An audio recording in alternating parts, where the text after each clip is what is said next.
Good evening, and thank you for joining Be the Voice blog. This evening we have Mr. Marlon Reid with us, and he's going to share his experience, strength, and hope. I want to open with Marlon. Can you just tell us a little bit about your childhood? Yes. I just want to say thank God and thank Jesus Christ before I start. Thanks to the audience. Thanks to you, for allowing me to share my experience. Growing up as a child, it was kind of difficult because my grandmother, my grandfather, they raised me. My mother had me at an early age. I think she was like 16. Um, she was out there in the streets early on drugs. So, I came in this world as a drug baby. Um, Complications. I wasn't expecting to pass. I think like 3 weeks. My grandmother told me, and I was sick for a long time. I was in the hospital for a long time before I came home because of all the drug use. Um, but my mother wound up passing me off to my grandparents, and it just used to be a battle between them because she used to come around maybe twice a year and say that's still my son. But I used to be so happy to see her. So I always run to her, play, and but it used to be a battle because my grandmother would be calling her all kinds of names. Saying she ain't this, she ain't that. I'm like, this is my mom, man. She might be that to you, but this is my mother. So it used to just be a battle because, I still call my grandmother my mom, and so, when I call my actual birth mother my grandmother used to get mad, like she not your mom. So, just coming up on that note, and like I said, my mother kidnapped me for about 2, 3 weeks from my grandparents, took me to a dark place. It was very dark. She knew I didn't like it. She used to leave me in there by myself over on the streets and come back. So she wound up taking me back like after 3 weeks. Um, Grandma was so happy to see me. And that was just, one experience. Just, them two having two moms and they battling. And then, my mother would come around and she'd take me to the store, be like, I'll be right back, and then I'm gonna see her for a whole year. But at the same token, with my father, which I thought was my home for a long time. And I found out he was my father. He was dealing with my mother's sister, which is my aunt. He had children by her, but when I found out he was my father, my mother slept with him, and the day of her funeral, she died at an early age. She died from AIDS, yeah, at the age of 28. Her funeral, he decided to tell me he my father, so which that explained why my grandmother used to always cuss him out. And I used to always ask my grandmother, why you cussing little Dave out? And she be like, because he's no good.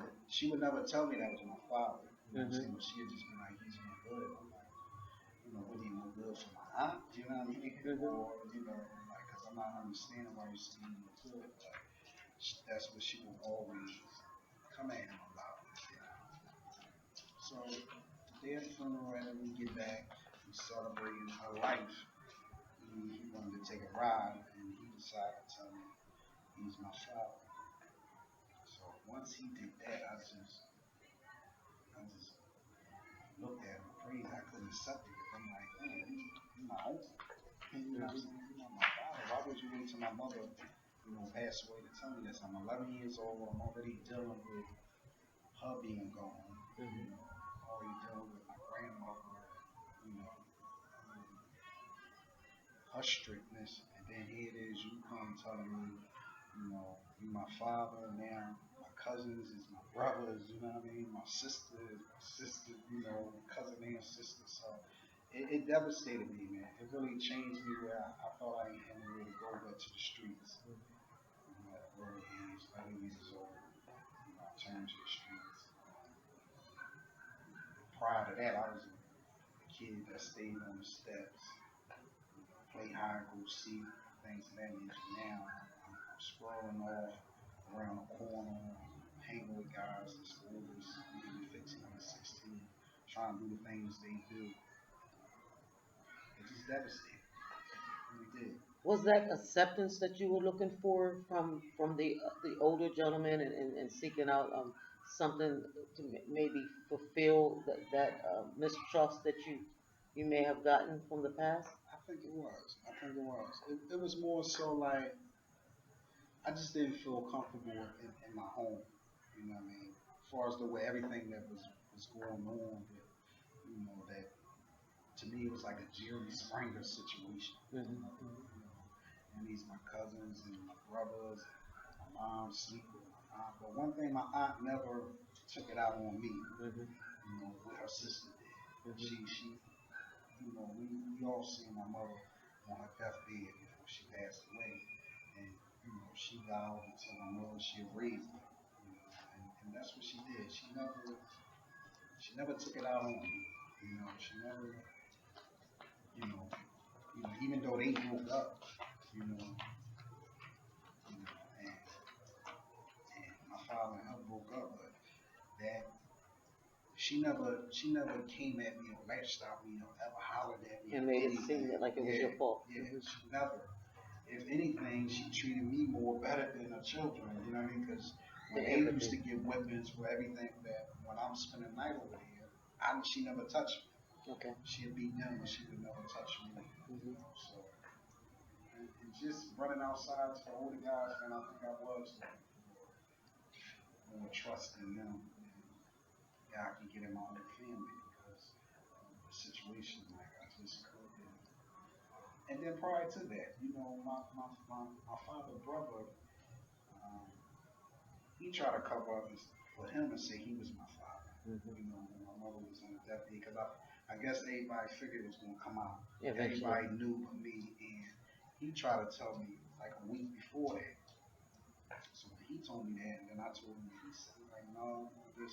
So it was just like, A I'm lot of not deal confusion. with none of None y'all. of it. Yeah. You know, Everybody's I'm gonna deal with these people out here who I thought feel as you could though, relate to. yeah, who wasn't lying to me Yeah. at the time. You know what I mean? So what happens? You're 11 years old. You find out that you have cousin sisters and cousin brothers, and I can definitely relate to that. Trust me. And your mother's passed away. You still have that apathy and that sympathy for your mother because that's your mother. Yeah. Regardless of what she does, that's still your mother. Yes. Regardless of what happens, that's still your mother. And you have these grandparents, and everybody knows a secret but Marlon. Now Yes. Marlon finds out the secret, and Marlon's looking for maybe love or maybe acceptance from someone that's going to keep it 100. Yes. They're going to keep it real. Yeah. They're going to be honest with you. And a child that once played on the steps and in the yard is now around the corner with older. What are you exposed to at this point? I mean, what are you seeing from these older men and the activities that they're involved with? Now I'm seeing like more of the street side of things, like the selling drugs. You see it when you walk by going to school and things of that nature. But now I'm up close, In sitting person. on the steps here while they serving people now, because like they didn't have that in front of my door. You know what I'm Okay. saying? My grandmother didn't have that in front of my door. You would have it on the corner, but you Mm-hmm. wouldn't have it on the door. So now I'm on the corner, but around the corner. So now I'm just exposed to, um, getting exposed to a life where I thought I liked it. Mm-hmm. Like, what I mean? I see them, but I didn't, it wasn't for like the clothes and that, because my grandma always kept me and my brother from my mother, Mm-hmm. sharp. Mm-hmm. You know what I mean? Right. So we didn't have to want for them things. So I didn't get in try to sell drugs for that. I just did it because I wanted to be older than what I was. You know, about the age of 13, I tried to sell drugs. I got locked up the first day. I should have known it wasn't for me. I got locked up like a half hour later with somebody giving me drugs to sell. And Mm-hmm. I should have known it wasn't for me, but and my grandmother told me, you ever get sent to the study center, detention home? I I'm not coming to get you. Mhm. And that's what she did. She didn't come get me. My grandfather came. I said for a few days. My grandfather came and got me. You know, that's just he was a man that taught me, everything I knew. He was my father. Mhm. Once I got exposed to the jail, it should have been my ending, but it was my beginning. Okay. Because now I'm like, man, I can do that. Even though it was a couple of days, I think it was like 5 days. So you But thinking that you can do that on stand on top of your head? yeah, like I can do this. You know what I'm saying? And Mhm. it was like now I'm sold the drugs. Now I went to jail. So now it's like, You're in. yeah, Hmm. So now you're hiding and you're hiding in blind sight. yeah. We thinking that our grandparents really don't know because we right around the corner, but yet we still in blind sight. And how how are your grandparents dealing with the fact that perhaps they're losing grip on you? Well, my grandmother was always a tough, old school soul. Mhm. She was tough because I guess she was raised tough. So she had that. If you want to be grown, I'm gonna let you be grown. yeah, you can get out of here and be grown. Hmm. My grandfather was more so like, you ain't grown. You ain't going nowhere. You know what I Hmm. mean? Like Hmm. you going to apply by these rules. Okay, we got locked up.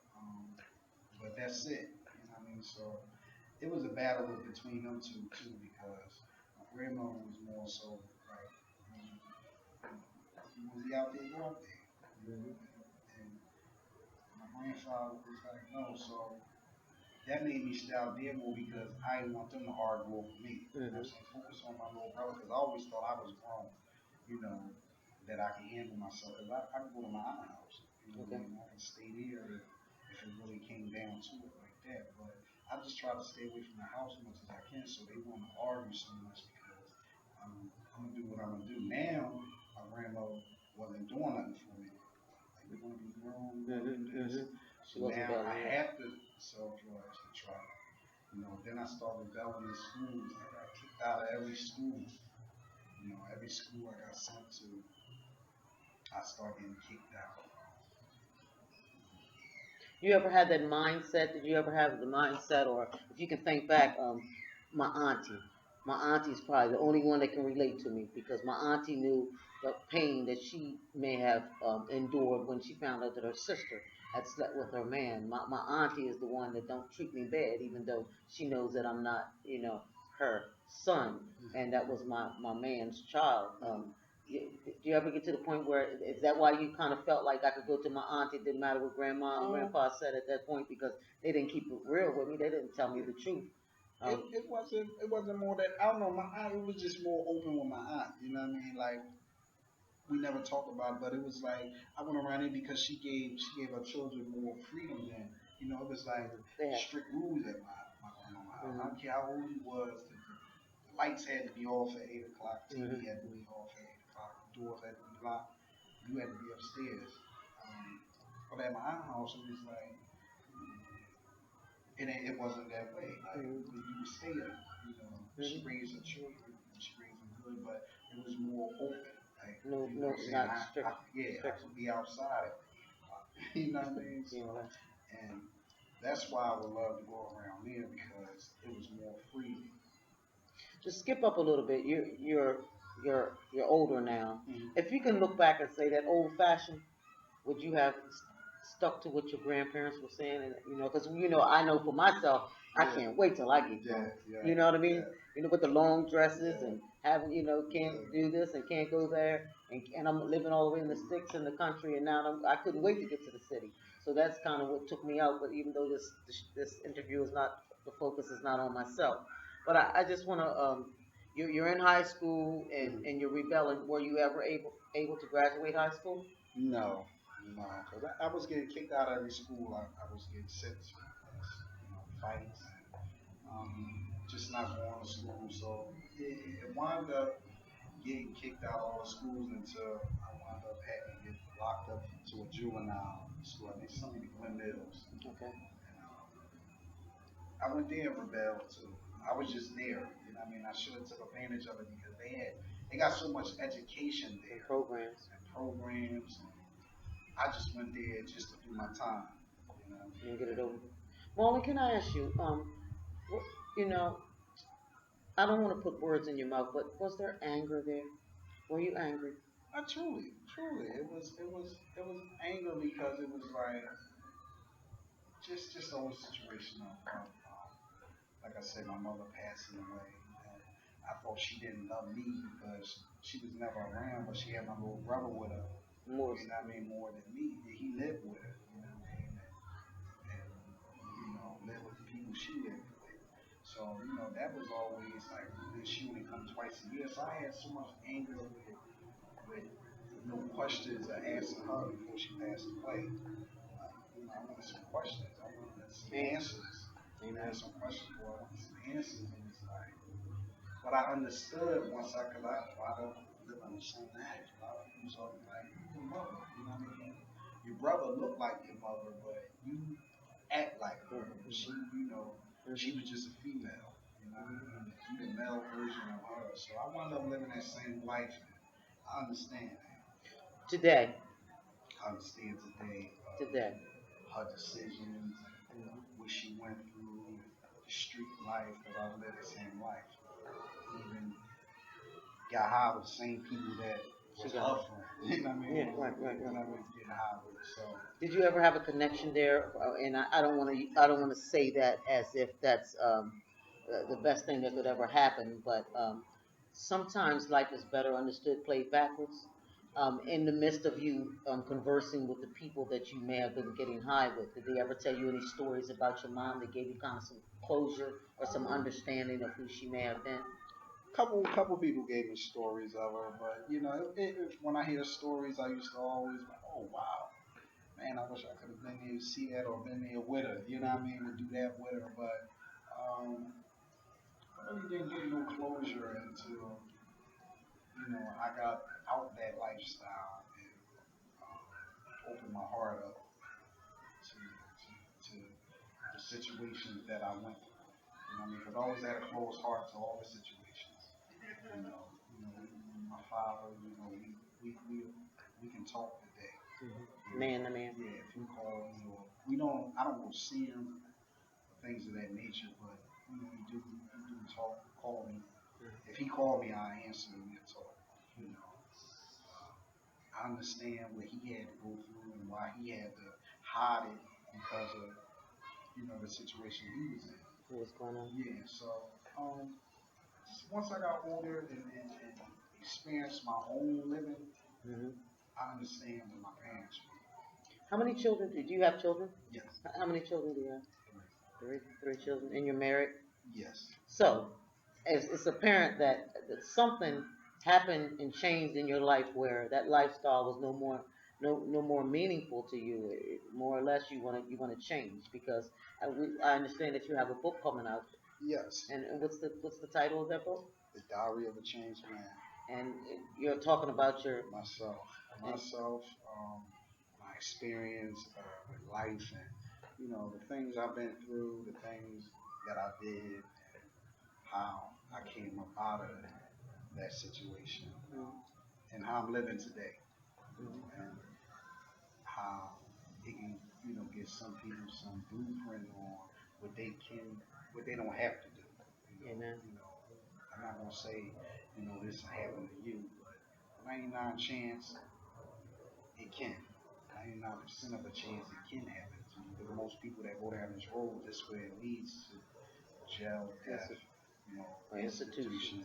institutions, rehabs, So, I'm trying to give you my life story in that story to let them know there's some direction. To give the younger people some direction and say, go that way. Get the older people that's still in the life of selling drugs or in and out of rehabs or unemployment or don't want to be the father or, I'm trying to get them a way that you can get out and you can stay out, in and out of jail, here, even if you don't want to do it through Christ, which I prefer you to do it, I'm going to speak that first. Amen. But if you don't, it's still a way out.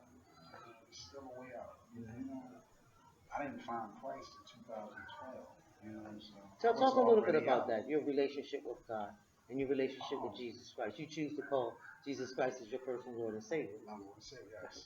And was that? I mean, did you choose perhaps an anonymous program such as NA or AA or one of those programs, or was that just a cold turkey thing, or did you just wake up one day and say enough is enough?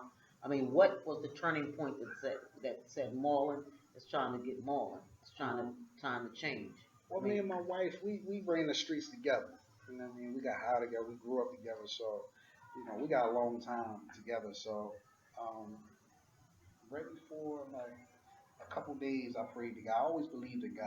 I okay, always believed in Jesus, but not as my Lord and Savior. okay, I just believed He was God's Son, and He came back and did what He did. But I always believed in God, so I always prayed to God.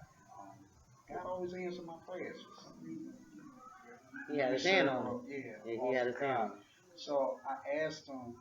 Um, Me and my wife were just chilling, and I told her like, this is not my life. This is not our life. We got something better. I just had a vision of us doing what we doing now. And when I had that vision, I told her, she was like, "No, this is the way we living. You know what I mean? This we live from day to day." So right there, I just prayed to God and asked God to take me away. You know, what I mean, take me out of this situation. Like I always, when I got high, to just go back a little bit, when I got high, I always got high for maybe like 6 months, 3 months. I would always put myself in a rehab and get myself together because I was still in the game. You know, I was still selling drugs. I was still with the big drug dealers. It's just that I was getting high. Mhm. You know what I mean? So you still wanted to maintain some type of level of Yeah, integrity yeah. So I and would okay. still be in the streets. Mhm. So it's selling drugs. So not no big drug dealer, but I was still selling drugs. And so I would always go to a rehab at 4 or 5 months. You know, I go to rehab for like a month, get myself together, and I'm back in the world. So the last time, my last run was like a whole year. I never did a whole year of just getting high straight every day, off of crack. Mhm. So that right there, when I was talking to my wife, like this is not my life. You know what I mean? Like it's getting too distant. Like this You may can see be it your getting life. yeah. This is not my life because I never got high like that before. So I prayed to God right there to take me away, for good for a while. I get myself together. And 3 days later, I got locked up. Um, Prior to that, I had got locked up twice, and I was on the run. So when I did get locked up the last time, I told my wife like I'm gonna go away for a while. She You was know. pregnant, Mhm. and I got a chance to go to this program and it was starting upstate called the SIP program. You go to excuse me,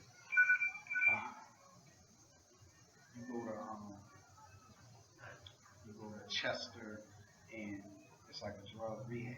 So Okay. I went there for almost I went there almost a year.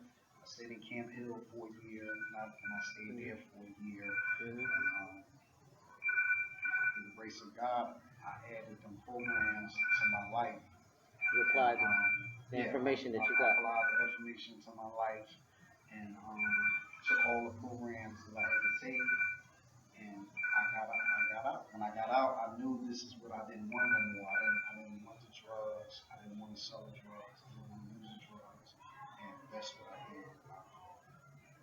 Did you know that last time you knew, was it something that you knew inside that it was that was your last time? Like you Yeah. knew you weren't going to go back.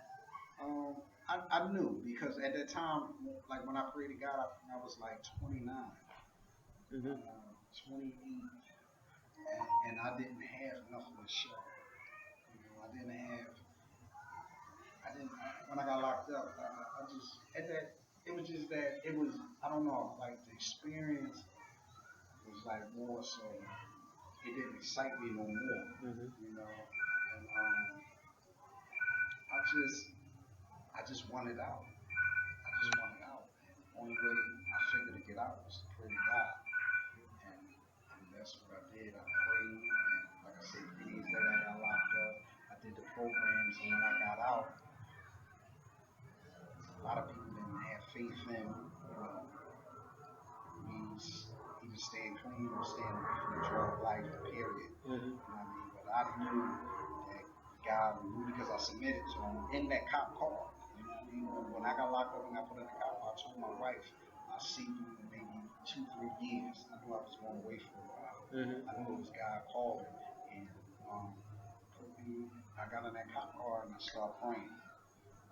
And I felt it remove. And I just submitted.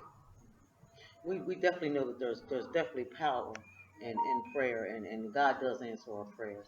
If there's anything, any information, any last words that for anyone that may be viewing this interview that you could say to someone that may be hurting, who may be suffering in silence, who may have gone and experienced some of the things that you shared, trust me, I can identify with a lot of those things, but the focus once again is not on me. If there's anything that you can say to help someone along the way, to inspire someone, let them know that even though you may have some setbacks in life, and your childhood may not have been, all American or perfect. What would those words be to a young man that's hurting out there and wants that comfort from a father and didn't get it, or may have been raised by another person that in their family, and they long for the desire to have a mother and father and didn't get it, and see other children with their parents and they didn't get it. What would you say to those children? Or what would you say to those grown men? Because it's grown men out Yeah, there that don't want to share their story or don't want no one that's to know hurting. that they were vulnerable and that Mm. they're hurting. What words would you have for them? First, for what I would say for the young child that's in that situation, I would say just stay focused. Don't turn to the streets. Don't turn to music. Don't turn to the entertainment world to Mm. be your comfort. Try to find a support group. Someone that's doing positive. Get around them and keep faith in themselves. Keep faith, in their belief. Whatever they believe in, have faith in that first. But keep faith in themselves that it's going to be all right. Without turning to the streets. That you will be all right. For the older men that's still out there holding this weight over their head, Mm. it come a point in time where I always tell men, you gotta grow up and be the man that God, created us to be. Mm-hmm. He created us to be men. So you gotta grow up to. You gotta get to a certain part in your life where you gotta say, man, I gotta start living as a grown person. You're a grown person in age, but you gotta be a grown person in your spirit. You know what I mean? In your mind. You gotta be a grown person. And Mm-hmm. they gotta get to that point and do the same thing. Get a support group, whatever they choose to call their support group, whatever they choose to call their faith, they gotta believe in it, and believe in themselves that, it's gonna be hard. I can come out of whatever I got myself into. My faith gonna get me out of it, you Mm-hmm. know. Is there any last words that you would like to include? I will tell everybody to accept Jesus Christ as your Mm-hmm. Lord and Savior. Times is as it is put in the Bible, is happening now. Definitely accept Jesus Christ as your Lord and Savior. First off, and that's basically it. And I say thank you to you for allowing me to share some things in my life. And the book is coming, and you can get more in the book next month, The Diary of a Changed Man. Amen. Amen. There you have it, Mr. Marlon Reid, giving up his experience, strength, and hope. He's keeping it 100 here at Be the Voice blog. Please look out for his aspiring book that's coming up. Most likely it will be in December or Uh, January of next year. it would be around that time, most likely like I say October, between October, I'm sorry. October and I'm sorry. November. Okay. So upcoming, he'll have a book upcoming in the next month or two. Look out for A Diary of a Changed Man. Such a powerful testimony Mr. Marlon Reid has shared with us today. He has a message out there. Whatever it is that you think that you can't, believe in your heart that you can. You just believe in your higher power. You believe in the strength that's within you that you can overcome and you can make it. He is a perfect example of a changed man, that God can do whatever it is that you desire for him to do. If Amen. you just believe. Thank you very much for tuning in to Be the Voice blog. Speak out. Be the voice. Inspire someone today. It matters. Amen. Amen.